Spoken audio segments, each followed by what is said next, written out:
Leadership is tested every day, and the ability to act decisively can make the difference between a team that thrives and one that struggles. In the upcoming session, Decisive Leadership, the risks, the rewards, and the lessons learned, our panelists will explore real-world examples of decision-making, highlighting both successes and challenges, and sharing lessons that can guide leaders in high-stake environments. Leading this discussion are Suzanne Castle, CEO of Suzanne Castle Consulting. You're welcome to join us. Thank you. We have Manuel M, Vega Sr, Senior Corporate Director of Quality, Business and Strategic Planning at Cortec Precision Manufacturing. We have Marty Kilmer, Chief Operating Officer at Gravis Law PLLC, and Srikrithi Kartik, Director of U.S. Business and Partnerships at inFeedo Tech, Inc. Let's give them a warm round of applause as they share their strategies for leading with confidence and impact. Take it away. I want to start by saying what we're not going to do today instead of what we are going to do today, and I hope that's okay with you. We're not going to give you any kind of polished version of any of us. We're going to give you the real truth about when things have gone right and wrong, what we feel like is the anatomy of the decisive leader in this day and age. And I promise you, each of these experts is not going to tell you that decisive leadership is easy at all. But what we are going to do, I know from our conversation, is tell the truth. And it's going to be things like what it's cost us, when to make the difficult calls, the moments that nobody saw us be decisive at all, and what it actually looks like, and the lessons that we've learned on the other side. In my experience, the most powerful thing a leader can do in a room like this is to be honest about what it actually takes. So I want to welcome you to the real conversation that I'm excited to have with the brave people that are sitting next to me. So I want to dive right in, and I want us to think about the time when you made a decisive decision. There was a moment that came for you. I'd like for you to talk about that and what it cost you. So, Krithi, can I start with you? Sure. And yeah, just like Susan said, something that we were chatting about just before getting on stage, and the reason I think I'm also smiling is we kept telling ourselves, we are going to keep it real, all right? We are not going to go by the book. It's time to keep it real. And I love that we are talking about our own experiences. And what it just got me thinking was, so with inFeedo, I actually moved to the US recently, about 3 years ago, to drive business and partnerships here. And a learning moment for me from when being decisive, I could say went wrong, but was pivotal to me figuring it out was everything felt right on paper, right? On paper, I'm like, this is a great decision. This is how, be it the customer strategy, the team structure, I was so sure of how things need to be, right? And I just kept telling myself, this is great. How can it go wrong, right? But something I missed to account for is the team sentiment, right? I didn't rely on the patterns. I didn't account for cultural nuances. I didn't tell myself how processes could be different in a new region with a new team. So that's when I was like, okay, so did not help me being so decisive, right? And the data spoke for it. It was a very slow start as compared to what I thought, you know what, give it a month and we are going to build momentum, right? So what it really got me to realize is that I'd rather take a decision that's going to show us results slowly, but make that in alignment with my entire team, rather than taking a faster decision where everyone in my team is disconnected from it. That was a writer downer, am I right? Like, we want to go slow with our decisions, not necessarily the fastest decision at all. Okay, Martin, I would love to hear from you. This is going to be an interesting one, a tough question. And I would just say, when I answer this, it's not about regret. So let's be clear on that. You make decisions and they cost you. Mine's way back. I walked away from the Naval Academy, a full ride scholarship, a pension, a career as a naval architect, to leave, go to a liberal arts school, and ultimately become a lawyer and now an executive. Those kind of decisions sometimes come very early in our lives, but have long-standing consequences. I don't regret it, but it was probably the most decisive moment in a very young life that changed my whole career path and the evolution of my life. Big change. Big change. Thank you for being honest about that. All right, Manuel, what do you think? Mine's a lot different. So mine was in my early days as well, and in my early 20s. Starting off as a leader. I was a new supervisor at a huge company and got a call. Need your help. Your expertise is in the packaging organization, logistics. I need you to go fly to Korea, make this happen at this huge customer. I need to go find this box. Flew out to Korea. Yeah, I'm going to Korea. First time happy. Elevator speech, I get there. If you have never been into another country, sitting in front of a bunch of executives that are not happy, needless to say, I'm there to do one thing. They asked me to do multiple things that were way out of my element. But my decisive decision was not to say no, but also not to say yes. Just basically to say, how can I help you? Help me. I'll do my best, and we'll make it happen to make sure you're on your path to get your system up and running. So I took the notes. I knew my job. So I made a decision to shift, move, get to my hotel, stay up all night, bring my team together, which was not my team, but get a hold of everybody together, build the case, go back to the customer, solve the issue, solve the problem with their help, and then I got my job done. So the decisive decision at that time was to do something out of my comfort zone, make a decision as a leader, bring in another team to help me.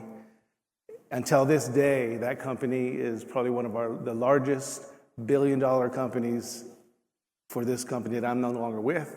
But I can say I was a stakeholder helping drive some of the decisions at that time because it was a huge decisive moment in my career. So from then on, I just kind of been climbing up, using it as an example. I love that. For me, I love how each of our examples is very, very different and came at a very, very different time. For me, it was leaving professional acting and dancing after a terrible injury and not really knowing what I was doing at all. And it was the scariest moment of my life. And I was professional at 12 in the acting world. And to come away from that and walk into rooms that used to pay attention to me and then didn't anymore because I wasn't popular anymore was very hard. And the decisiveness that it took came from my gut. I wish it had come from my brain. Yeah, I think I would have done things a lot differently, and I think we've heard a little bit of that in here. And things can go right and things can go wrong. I love where we're going, and so let's talk about what decisive leadership. Let's talk a little bit about the anatomy of a decisive leader. So, what would you say? And I would love to start with you. From the inside out, what is a decisive leader? Well, it's a listener, and it's understanding your audience, and it's not just your audience, the people in front of you, it's the people that your customer, your internal customers, the people that you lead, and doing the upfront work and understanding them. So the decisiveness comes from there to understand. Everybody doesn't have the same answers, are not on the same level as certain people. So you need a team. But when you're a leader, in my role now, as I told you, I play multiple hats as corporate quality, as business and strategic planning. So I'm dealing across the board with executive staffs throughout the whole, realm of customers. So I have to make decisions. And you had mentioned dealing with an ISO, dealing with that. If you don't understand the platform of what the process is, you cannot make a decisive decision. So you have to understand that you never stop learning. You have to keep studying, and then you flip the script. But you have to teach your people as well to be self-sufficient, decisive thinkers as well. And I through my career, I always have a successor, not just one or two. And I still have a mentor, and I have a decisive mentor. Manuel, why do you keep making these decisions? Well, I'm learning from them. I won't make them again. So that's my role on that. That's great. So Martin, you're big in the EOS space. Let's start there. And we know that EOS gives a really good framework. But does it help in the moment, do you think, for decisiveness, or do you find that sometimes it gets in the way? It depends. Typical lawyer answer. But it really depends on the organization that you're using it, how you use a structured system like that, and the commitment to using it. And let me be clear, with EOS, it really provides a good structure, a cadence for meetings, an objective of setting your strategy and goals and expectations. It's something you can communicate throughout your whole organization, which really becomes important in terms of motivating and getting buy-in. But it also can get abused and becomes a form over substance issue.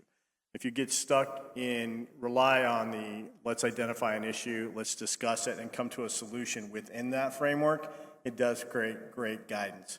But it can also be a distraction. Meeting for the sake of meeting or having that cadence for the sake of having the cadence can sometimes undermine what you really need to do. I think it's so important. And Krithi, a lot of your work at inFeedo is very data-centric. And I think right now we are in the land of data mining, and the amount of data that our brains are asked to hold and make decisions from is staggering every day. The research says somewhere between 20,000 and 35,000 decisions are what a human makes every day, and that's a scary number. So are you finding in your work that data is helping people make decisions, or that sometimes it paralyzes them because there's so much data? It's so funny, Susan, that you speak about this because it's as of today morning. So we work with a lot of clients, right? It's B2B. So as of today morning, that is a discussion that I was having with one of the CHROs of a company. And you are right. When we say decision-making needs to be data-driven, the question is also how much data, right? I could look at, a data could be a pie chart, a data could be a line, a data could be an entire textbook, right? But I think what really differentiates is what you're doing with that data, right?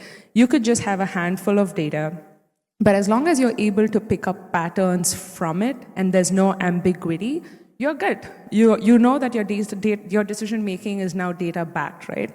I think where things go wrong is when leaders wait for the perfect data, right? Like the best sample set, and now you're delaying your decision making and you're over analyzing your data because you in your mind tell yourself there's like this ideal example or the best data I'm looking for, but you're not going to get it. As a leader, you got to know how you can play around with the data that exists. And most importantly, in my line of work, we always talk people, right? Yes, data is important, but are you going hand in hand with being data driven with your people, right? Are your people, your teams, your org, is everyone on board with the kind of decision making that you're doing? So I think it's data and people, and it's always got to go hand in hand. I love how you talked about waiting. I think in my work, what I'm finding, and you all touched on this a little bit, is that waiting is such a dangerous place to be. It's super costly, and I don't mean your bottom line. I mean on your brain, because that's my field of research, and what I do with my clients is the neurologic side of things.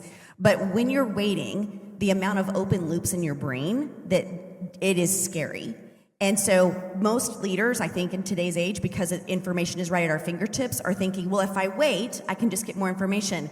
If I wait, the right person's going to walk in the door. If I wait. And the longer that you wait, the longer the loop is open, the more damage it's done internally to your actual brain system to be a strategic thinker. So I love how each of you is using technology and systems and processes to help you actually filter the data to help make the right decision. It's almost like we're all talking about how we're recalibrating as decisive leaders in an age of information overload. So Martin, how then are you helping in your company to talk about decision making? Well, we start at the top. It's the place where our executive teams, we meet frequently. We talk about decision making. In fact, I wanted to follow up on that last statement about data. If you go to a structure like EOS, we at the executive level talk about the 5 metrics that we need to run the business. If we track and trend on those 5 things as opposed to the myriad number of different factors, then we're going to get overloaded. We really go, these are the things we need to know and watch all the time. In that structure, it then allows us to set strategy and understand the key elements of things that, because we're monitoring them, we make the micro changes in order to adjust strategy. A lot of times corporations and individuals basically flip and flop back and forth because each new data piece that comes in, or each new metrics, or each new decision, or each new change in government or politics or whatever environment, make them switch their strategy. And really, we talk about it in terms of here's where we're going, here's how you can contribute, and how we are going to be decisive. We set specific times when we'll look at budgets or changes. In EOS, you call them rocks. We have two, they're quarterly rocks, and then we've now developed pebbles. Within that quarter, there's a few things that you've got to kick. They're the pebbles, but really for each quarter, it's just 3 or 4 rocks that each of us look at, and then we translate and communicate that throughout the company. So how does that change for clients? Oh, this is great. We were talking about this in the hall. So in a service organization like a law firm, you're on a different side because I'm there to represent a client. It's less about me being decisive as an owner who has power to make a decision and influence it as a counselor or advocate. So we spend a lot more time influencing decisions, and that's a whole different art. How you communicate, how you set out information to allow that client who has the ultimate decision rights to make a decision that's well-informed. 2 different styles, 2 different important things as a leader. Really, one is where you have the power, and one is where you have to use influence, and really, it's an art. Love that. So I'd love for us to kind of talk about the difference between, when we hear the word decisive, I think sometimes people get confused with, I'm a decisive leader because I made a quick decision. And impulsiveness and decisiveness are not necessarily the same thing. So can I start with you? And what is the difference there for you as a leader? Because you are dealing with a lot of different companies and you're global, and that can be cultural as well. So Yes. I'd love for you to speak to that a little bit. Yeah. So impulsive and decisive, I do it backwards. Impulsive is, a lot of you're waiting, or you're trying to find certain ways of building that path. What decisive is on my end in operations and managing globally is the customer's not going to wait. It's fast to market, right? If you, for instance, everyone who has a new cell phone today was outdated as soon as you walked out. When you go buy a car, you drive off the lot, it's already depreciated, right? That's in my field of work, is the same thing. So my decisive thinking has to be globally to understanding what customer needs what, when, why, and how am I going to do it. And how you're going to do it is using your people. Your people, for one, decisively will think that, well, you have all the answers, you make the decision. Well, build a roadmap so that your team understands that without them, it's not me. And the decisive thinking comes from them, and we will put together a plan to get them either recovery or get something there on time to them. Let's just not wait. Let's all get together, collaborate. I believe in collaboration, cross-functional teaming, and self-sufficiency. And you build your team, you're going to see stars that are going to shine. The stars that will shine won't be the ones that are doing it all. It'll be the ones that don't want to do it. And then you'll kind of know. You'll kind of know which ones do you want to build that team around that'll help build your decisive thinking as a company. I'm responsible for KPIs at the company I'm at now. At the bottom was always people. Now it's at the middle. Everybody's KPI is always at the top. I want to make more. Now at the top is customer satisfaction. That all has to do with decisive thinking. How fast do you get to your customer to make sure that they're not waiting? Now, I'm not saying they're not going to wait. That's why you have a containment plan you have to put together to make sure you meet that. And I love what you said, because I think leadership right now, it's really hard to not do everything. Right. And very talented people, like everyone on this stage, for example, I feel like you have honed in to your special genius zone and what you can do and not do. And so by saying, to stop some of the impulsivity that goes on is, I got to do this, I got to do that, I got to do this, which is literally anxiety at its finest form, and allowing your brain to run you instead of you to run your brain. So Krithi, I would love for you to add to this dialogue. Of course. I love that this whole time when I was hearing roadmap and customer satisfaction, a lot of it is so much similar to what we'd like to prioritize and what we ultimately work towards. But what's interesting, and something I've observed, working in this space of HR professionals even, I think there's a difference between timely decisions and fast decisions, right? Be it internally or with customers. Like, that's the reason you have a roadmap. That's the reason you take some decisions, but we really learned the very hard way, trust me, when I tell you that there is a difference between timely decisions. Sometimes there is this instinct as a leader where you tell yourself you got to do it all, right? And then you're like, I got to do this. And you forget that there are a team of brilliant people, and you got to let them take decisions, sometimes even for you, right? So timely decision making, I think, becomes a lot more important. And so that's something I've observed. And the second thing is, fast decision making or impulsive decision making is not getting us anywhere. It might work for a day or two, it's going to break down the way, right? And that's why I always talk about like what right decisions are, but they're always just on paper. You never know whether you're making the perfect decision, right? But all you can do is evaluate, read the patterns, and listen to your people, most importantly, because how that's going to help you is over time, you shift your priority to more like timely decision making, right? Now you're not being impulsive. You know that, hey, you have a team of brilliant people who are good at this, and this is what they believe for a reason, and you want to go by that. You're just going to trust your gut and go and see how that works out for you. Can I touch on that Yes, right quick? please. I was just going to say, I saw you nodding, so jump in. And one of the things is exactly what you hit on is the impulsiveness. Is a natural person that cares about their job or about people, about customer, will naturally just say, I'm going to go do it. Yeah. I can go do it. Not necessarily I'm going to do everything, but I'm going to go do it because I have something to do. The impulsiveness is a human nature. Yeah.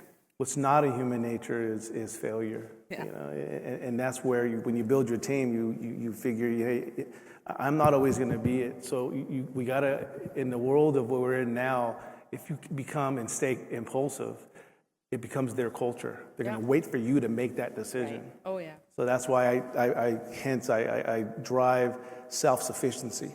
Yes. And you bring it in, and nothing they say and they bring into the room is bad. Exactly. Right? And nothing's bad. It's that we're going to collaborate together and make a cohesive decision. Of course, I'm the decision maker at the end, but I use every aspect of what they gave me to make that decision that makes the best for the company and for the customer.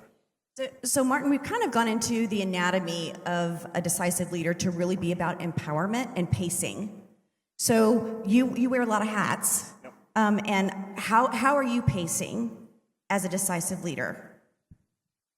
That's a great question. It really also depends on the type of decision and where in the organization. Not all decisions are created equal or all made on the same time schedule or timetable.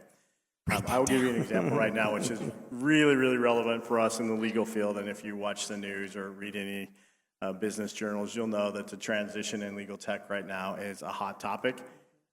Deciding when you use it, how you use it in your law firm, what sources you use, how quickly you adopt it. We have some in our organization, and this goes to who you listen to and why. We have some early adopters who want to go out to ChatGPT and non-verified sources and build little tools for themselves because it'll make them more efficient as opposed to the organization as a whole. And for us in legal, because of malpractice and our responsibilities towards our clients, it really mandates that we take a paced, measured, strategic approach to adopting AI, what tools we develop, and how we deploy them in the firm. So to the point of listening to them, we certainly want their input. We want to create a sandbox where they can play, but at the same time, we have a responsibility to our clients and to our own employees that we do it on a measured, very cautious and strategic way. Yeah, I do think we have a responsibility. And it's not something that we've talked about yet. And I think the responsibility piece is so crucial because that is about your integrity. And it's not just about you or your team or your institution, but how you're going to continue to show up in the world, which leads me to pity parties. Okay, I want to talk about pity parties for a minute because we've all had the big decision we made that totally backfired, that was horrible, that we'd love to get in a time machine and go backwards. And I think for me, I'm thinking of a specific instance, and that what I did is throw myself a pity party. Instead of just, beating myself up for the decision or wishing for something that wasn't true anymore, I took the time to put on all the sappy, sad songs, and I'm sure I ate a lot of raw cookie dough and ice cream and all the things. But I gave my chance. I just gave myself the chance to say, I'm going to just sit in the muck for a minute, so that I don't get impulsive and I don't get reactive, and just feel. So I'd love to know about backfires and your feelings with decisive leaders, because in panels like this, we don't talk about feelings very much. But I think it's really important to talk about feelings and when things go right and when things go wrong. So Krithi, could we start with you? Of course. And again, I'm going to talk about people. I told you you're going to hear me and people throughout today. But something I've observed, right, is my biggest pattern and what plays a role ultimately, and I'm sure you'd all agree with decision making, is the layer you're at. There are possibly your mentors, right, and leaders, and you got to sometimes take decisions to keep some of those leaders, your peers, your mentors, right? Like, hey, do they have what they need? But on the other hand, sometimes your decision could backfire for your team, right? What you're thinking as the best decisions for the org, right? It could be your board members, it could be whatnot, it could be your partners, does not necessarily mean it's going to be working well for your team, right? And I have been in some of these situations more than I'd like.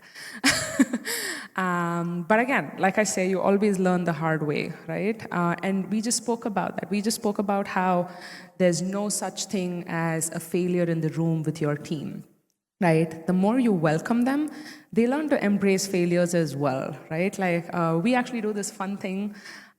So we all have like team stand-ups and whatnot, right? We actually sometimes towards the end of a month have a call which is called the Doomsday, and we all talk about what went wrong, full transparency, everyone there, and I'm talking about heads of departments right down, right? It's called the Doomsday Call. We talk about everything that went wrong, everything that we believe empathetically someone else maybe did wrong or didn't do the best way, and we all laugh it off, right? It's like you don't keep it in you. No more pity parties, no more, oh my gosh, I wish my colleague did this better. You know what, that was wrong on their part.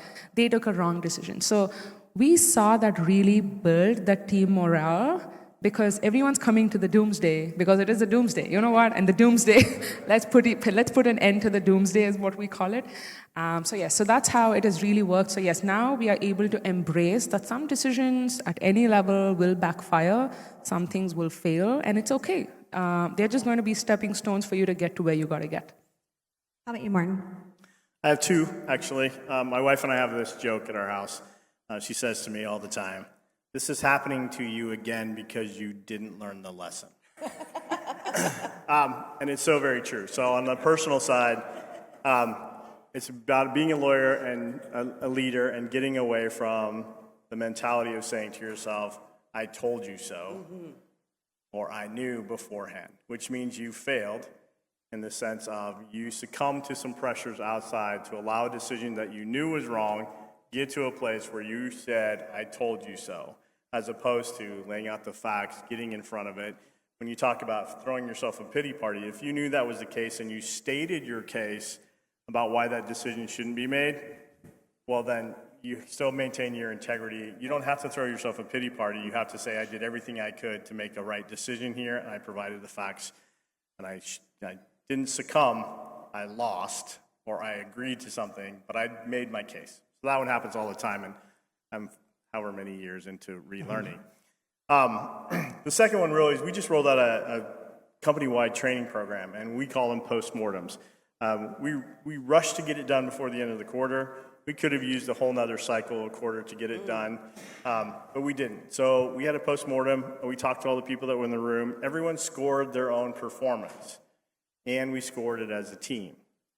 And you really then have a really good dialogue individually and corporately with that team to talk about the project, how you could have done better. And it's not a focus on failure, it's a focus on learning and what steps specifically you need to take between now and the next time it happens to make it better and improve the process. And I think those are critical when you make mistakes or act too quickly or move too quickly. It was very compassionate, the way that you described all of that. And I would hope that we could be a little more compassionate with ourselves as leaders. Okay, And Manuel. if I just could add, I love how you said the number of times we ourselves even ask, tell ourselves or tell others, I told you so. I do it to myself, right? And I'm so glad you mentioned that because we do it more than we realize, right? The number of times we want the urge to tell ourselves or people around us, you should have listened to me. I told you so, right? But instead, to ask yourself, why do you maybe think so? What could have been better? That's been huge for me too. So yeah, I'm glad you spoke about that. That's great. Okay, Manuel, talk to us about something that's backfired. Oh, which one? This time, yeah. I'll give you two.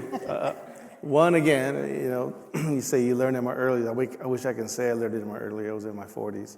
But I was responsible for a huge logistics of going to Asia.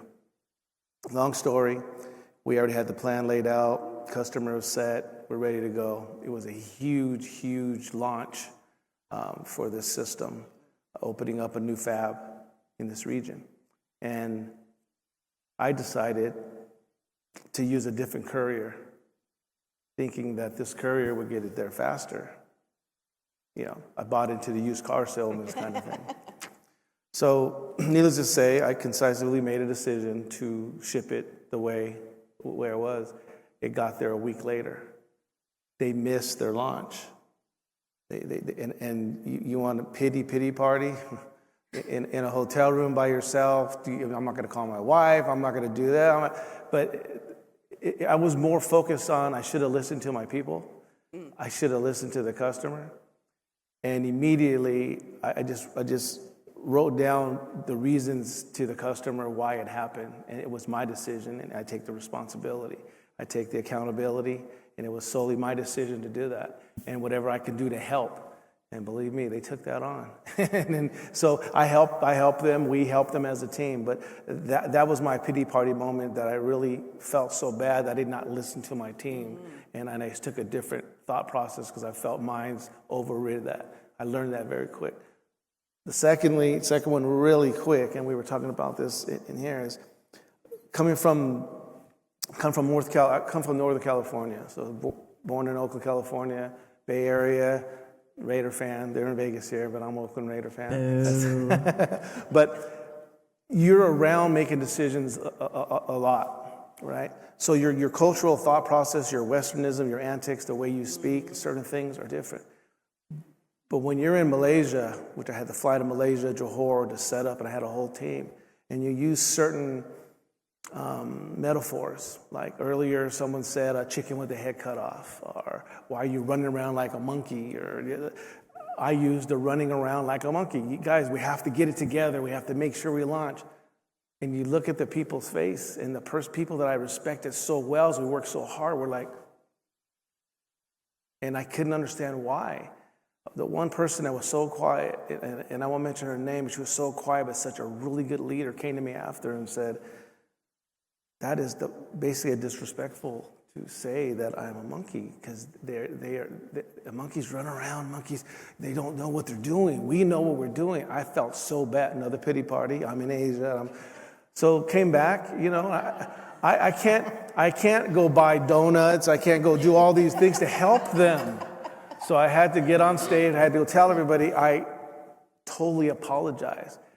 But another stayed up at night understanding my metaphors, the way I think, it's not always for everybody. Mm-hmm. And as a leader, we have to understand your audience, understand your people, who are you directing it to, because the perception when you walk away from there as a leader has to be in their hearts as well as much as yours. So it helped me to open up to them.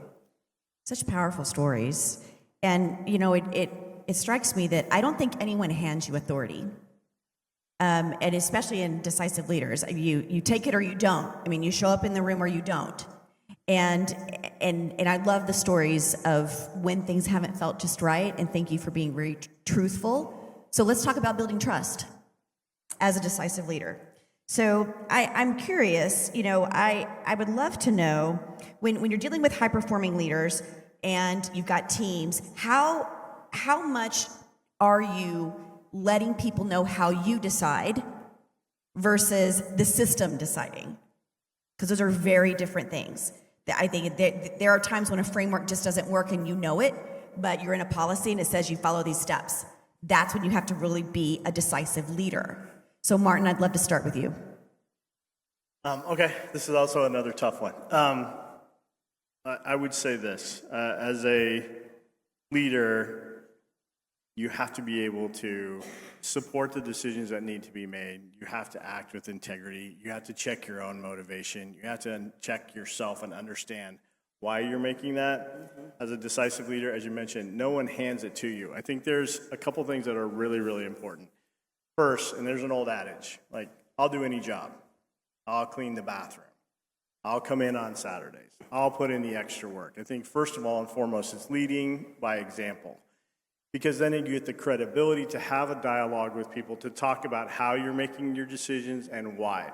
What people dislike most, in my experience, is the executive or leader who doesn't substantiate their decisions and aren't representative of the work they're asking other people to do. And we see this a lot in our organization. We talk about it. It's difficult to get buy-in from your staff if you're not willing to exemplify the characteristics for which you want them to act, and to then have the trust and honest conversation with them. Once you've established they respect you, you're one of them, and then you actually have a dialogue. So what is inFeedo telling us about the data about decisive leadership? Sure. To build on what you just said about going by the book, or there's a framework. So there are two things, right? One is what we at inFeedo do, and the second is what we've observed out there from what our data tells us. So at inFeedo, in the last 3 years, something that we have started prioritizing is what we call the spirit of entrepreneurship, right? There is no book. We used to do it, and I mean it, like until 3 years ago, right? There's no book. Each one is more than welcome to do what they think will work. Each one has their own playbook. I do it, the team does it, our leaders do it. But we only ask that it needs to be outcome driven, right? And when I say outcome driven, it's okay if it didn't work, right? But we just need that individuals are confident on why this would work, right? So, and I'm really glad we did that. Like, that's something, and that too was a data-driven decision. It's what I've been talking a lot about timely decisions. That was a timely decision which we took, and it's brilliant. It worked so well. We had an intern we had hired, right, specifically for sales, all right? And this person's coming in just to work on some inbound, outbound motions. And this intern was like, well, there's no book, right? You guys told me that there's no framework, so I can just go out and do what I want. And we were like, yeah. This individual, of course, with all the wonderful AI that's available now, it's brilliant. They just put together like a process that gave us so much more momentum than what we would have built in like 2 weeks, right? We were able to achieve that in 2 days, and I'm not even kidding. So we've seen that the spirit of entrepreneurship and welcoming decision-making at irrespective of what level, expertise, or experience you bring, that has worked great for us. And same to go with customers, right? We are now seeing a trend. So we work with like close to 400 customers now globally. And what I love that because it's very industry agnostic and very like region agnostic, we're seeing a lot more intent for leaders to focus on data, right? We have customers who are like, oh my God, you know what? My employees are so engaged and everything is working really well for us. But is that what your employees are really saying on the ground? Not really, right? Your attrition rate is possibly so much higher than you could ever know. So yes, so internally for us, it's all about the spirit of entrepreneurship because decision-making at every level is a game changer.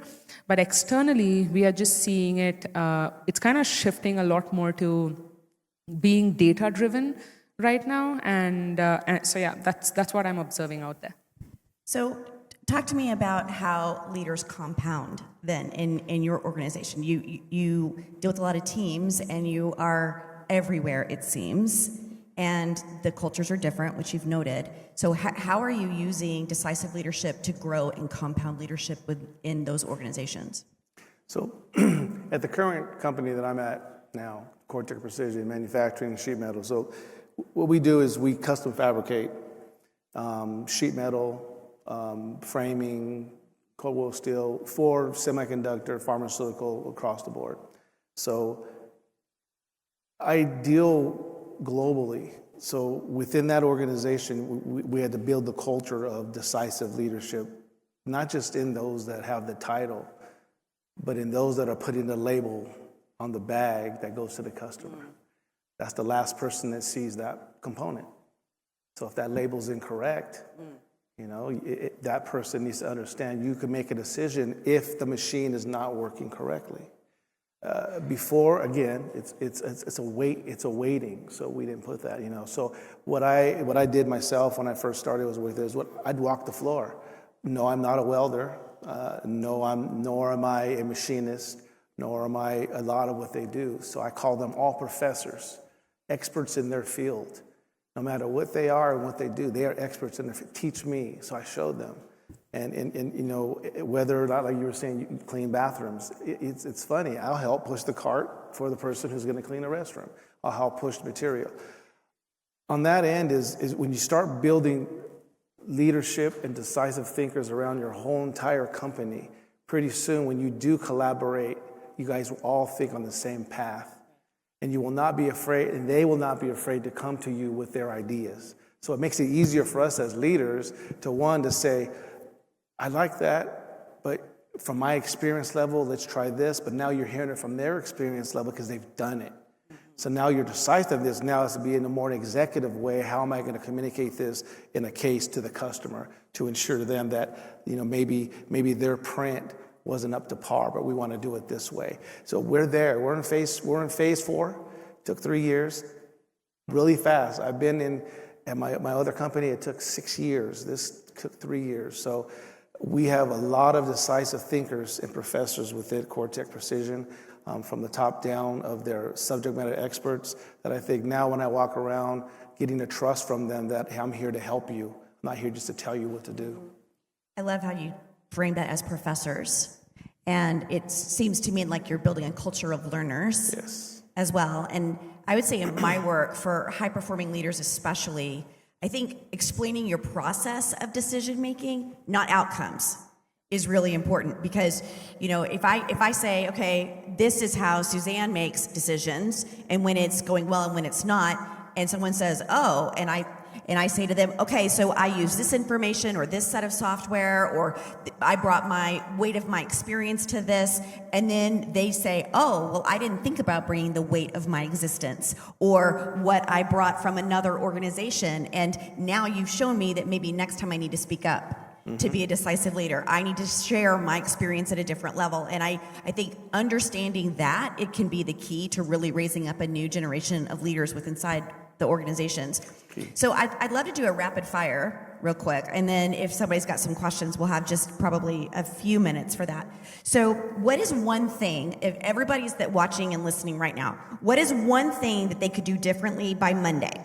Now, not a concept. I want an actual move from each of you. Okay, an actual move towards decisive leadership. Krithi, we'll start with you and we'll just go all the way down. The first thing that comes to my mind is if you got to take a decision, give it 24 hours. Don't rush into it. Yeah. So mine's a little bit different. A lot of us have families and people who don't have a clue what we do. I would suggest that before Monday, you define an elevator pitch for yourself of what you do and why you do it. Because I think ultimately as a leader, until you answer those two questions, you're going to have a hard time articulating to your teams and others why you exist and for what purpose. And understanding your own purpose is really critical to being. Ditto exactly what he said. But I would like everybody to look at things that we don't. You touched on it. We don't look at enough. Find a successor that you can mentor. That you feel not a person that person you say that can do it. Find a person that you say there's something in that person that I want to pull out, and find that person that may be waiting to say something, may not have the courage to bring it up, and try to mentor that person. So pick them. Either they're gonna want to or they're not. But go choose somebody you may have never ever thought can do it. You will be surprised. And I think what I would say is, I want you to name the decision that you've been avoiding. You all have it. There's something that you've been avoiding. And I want you to put a date on that. And the date is Friday. So you're going to do this on Monday, and the date is Friday. And I don't want you spinning anymore. You're not going to wait. You're not going to wait for more information. You're not going to run it through chat one more time. You are seriously going to say, the time is now to make the decision. There are very few decisions at this point in the game that are going to bankrupt you in 24 hours. So if that's true for most organizations and most people, you can always come back from it. It's okay. So build in a little more compassion for yourself, build in a timeline that's a little bit different, and let's make sure that you get those decisions made. Do we have time for a few questions? I just do want to add though, Susan said from Monday, so we're here now at this brilliant event, and it's Vegas. So until Monday, I think we should all have some fun. We're on Vegas time. Is that what you're saying? Have some fun around that too? Yeah? Okay, so we do have a few minutes for questions. If you go to a microphone so we could hear you, I would absolutely love that. Kind of a two-parter. One is feedback when given. I find a lot of people do it quarterly or yearly. I think it should be done like for 5 minutes every day or weekly. Just, hey, quick feedback, and then make it pause. It says it's like an airline. If you don't course correct, you end up in Alaska when you want to go to Mississippi. And the other thing was, have you ever heard of the concept of the cowardly manager who doesn't have the ability to? He basically is always doing things. None of them are productive, but he wants to appear productive. And is this a type of leader that you've come across? And okay, great. Someone want to start? Yes. Let's repeat the questions because there's weird feedback on the stage. So I think let's start with the second one. Have you come across the concept of the cowardly leader? And what that may or may not, I'm just going to reframe your question and yell at me if I didn't reframe it correctly, okay? And what does that mean for making decisions in decisiveness? So the cowardly manager that's coming in. First thing, We're already on this. Right. There's a lack of confidence there. Yeah, for sure. Right. Yeah. I'm kind of going to connect both the things you said. First thing is you are right. And I'm sure we have all come across these kind of leaders or managers who appear to be productive on paper, but are they really productive? Not so much, right? And I think this is where some of such managers, the mentors, always know who you are, right? So feedback more frequent than usual, I think plays a big role here. And end of the day, you can guide these individuals and mentor them, but the realization has got to come from within, right? When they know that, hey, there are decisions I got to take, and there's something I can do with my work and my team, I think it makes a big difference. Yeah. Martin, go ahead. All right, so I think it also depends on the level of the leader. So the cowardly superior to the cowardly peer to the cowardly subordinate. I'm sorry. The VP level? VP level? VP level. Are you at the VP level? So peer or above? What level are you at? Okay. So just below VP. So I think really in those situations, it's about instilling confidence and support that you're there to help them in their decisions and will carry them through, right? But then it gives you the opportunity to talk to them about the motivation for the decision and how they can feel supported, because we all lead, whether we admit it or not, with moments of fear. And what we also want is people in the organization who will tell us that they're behind us, and then even if we make a mistake, they're going to carry it through. That's your role if they're your superior. If they're your peer, I think you have to be, as a leader, direct and brutally honest. And I think we sometimes fail to do that in an organization. And then if it's below you, you also lead with support and compassion. One of the things that we often give up when we talk about our subordinates and the people that work for us is empathy. You have to put yourself back in that position, just like you're in right now, that their leader might not be what they're expecting or they're not getting the feedback. You have to give that empathy to them and the support. Manuel? It's all of the above. And I mean, when you look at your your peers or manager, maybe it's either, I'd say cowardly, but maybe be a little bit more soft on their decision making. I'm a Lean Six Sigma black belt, so I use the theory of SWOT. Theory of SWOT is your strength, your weakness, your opportunity, and your threats. Very easy. Google it, pull it up, find it. Very simple also to be pointed at, why are you picking on me? You know, it's one of those things. So as a leader, you kind of look at some of the tools that you have that you can work with that person. Everybody has a strength, everybody has a weakness, and an opportunity and a threat. Then you explain to them, your strength can help others, your weakness and your opportunity, and then your threats could be, let's try to change this. You don't let it go and say, now go do something about it. As a leader, now you have to build in a simulation plan. You have to build a 90-day vision for them to help them. I call it a 20-mile march, where you help them with that march. Either you're behind them pushing them, or they're pushing you, or whatever. You're not going to cover each and every one of those, but I guarantee that person that may not have been that strong leader at that time, when you're done with that SWOT, which usually takes around 90 days, they will walk out of there with more confidence as a leader. They may not, and I had to make a decision to take a senior manager and make him my senior process manager, because he was strong in engineering, but he was not strong in leading people. And he came to me after SWOT analysis telling me, here's where I feel I can help. So as we close this panel, the other thing that I would say, and I appreciate the opportunity to speak to this, is fear archetype work will change not only you, but everyone that you work with. And if you don't know what I'm talking about, every single person on the planet has a fear archetype from which they make decisions from and not from. So if yours is scarcity, remember that person is making decisions out of scarcity all the time. That could be a money story that they grew up with, and it's still showing up when they're 50 years old and they're running a company. If their fear is, and if they've got imposter syndrome going up, like I fear that I really don't know what I'm doing, that's going to show up time and time and time again. I implore every leader and every organization to find someone like myself or the leaders up here to do fear archetype work with your people. It will not only change how they feel about themselves and their ability to make decisions, but it will help you become leaner, faster decision makers as an organization and give yourself more confidence. Because when you put fear on your team, you're like, fear is just part of the work. Fear is just here. Fear's never going to go away. So I'm like, hey, fear, come have a seat. Thanks for making sure that I know that this might come up again. Let's chat about that. And then we're still going to do what we need to do. It will change the organization. I hope those answers really kind of got to your question. How much time do we have? Oh.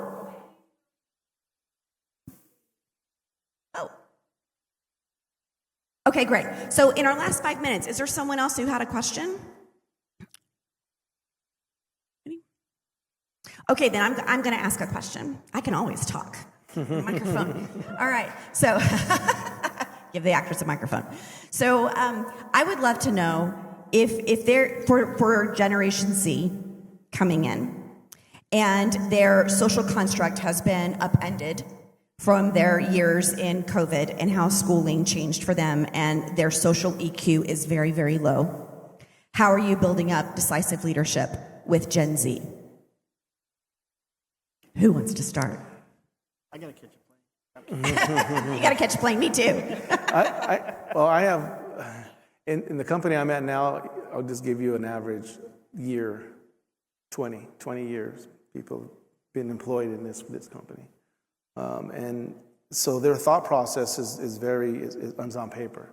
It's very a human glued type of an environment, right? So what I do is I partner them up with someone that I know that's out of their element, maybe a person that has a different thought process in how they do things. They may look different, they may act different, they talk different, walk different, what have you.